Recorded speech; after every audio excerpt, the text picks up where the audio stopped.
And I remember, one of the other things that Arabian Prince said was that even to this day, there's some issues with Ruthless Records trying to get the money owed and everything else like that.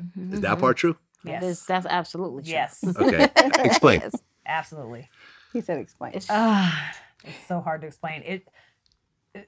I would say that there's a 1988 contract out there in the Ruthless stratosphere that Tomica owns. That contract. That contract it's not valid. It was signed by a minor without parental consent. That's first thing. Second thing is they're trying to hold us for a lifetime, which is like, who signs a contract for a lifetime? You know what I mean? So it's like, there's just a lot of inconsistencies and irregularities and things that just are not valid to try to hold us to a contract. Okay. Which they're still trying to do. I mean, when Eazy died and Tomica took over, was that when the problem started to occur? To be honest with you, we didn't know it was a problem. I mean, we had a 10-year anniversary party. Right. It was. And she invited us, reached out to us. We all came. Everything was fine. After that, no, everything disappeared. Like no royalties, no nothing. Like everything just kind of shut down after that. No explanation. Can't talk to her on the phone. There's no communication. There's nothing. Yeah. Well, yeah, I remember I had a little Eazy-E, on my show.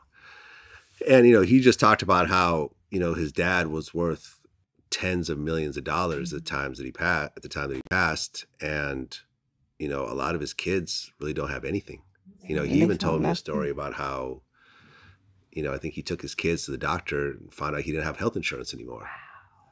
You know what I'm saying? It's like, the Eazy-E, kids are not all balling and living in mansions and are taking advantage of everything that the dad has done. Now, granted, there's a lot of different mothers and everything else like that, but essentially Tomica took over everything. And, I'm not going to say what she did or didn't do is legal or whatever else, and I remember, little Eazy even told me, he said, well, at the time that Eazy passed, she was the only one that was really qualified to take over. I mean, his parents were too old and knew nothing about the music industry. Like they were pretty much just whatever. Yeah. So she was the only one that kind of had some sort of music industry knowledge. So she was a logical step. But then there was, apparently they got married on his deathbed. Yeah. There's that. Then there's that. And was that a valid signature as a person's dying of AIDS? Right. And unconscious. And probably unconscious, yeah. I mean, did he actually sign it or not? And just sign in because sign here. Yeah. You actually know what you're signing. I mean, you could have just been, your signature was legible, as the judge said, but do you know what you were signing? Right. I mean, you're days away from dying of AIDS. Yes. Right. You're clearly not in your complete mental state by any stretch of the imagination. And I think that's where some of the anger and the bitterness and everything else like that comes from. Because nobody was allowed to see him.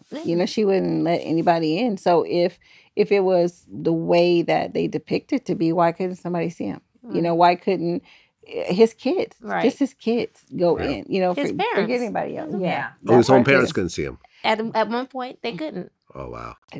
There was no explanation as to why. It just was a lot of mystery that's the best one. Mystery surrounding it. Yeah. Who knows?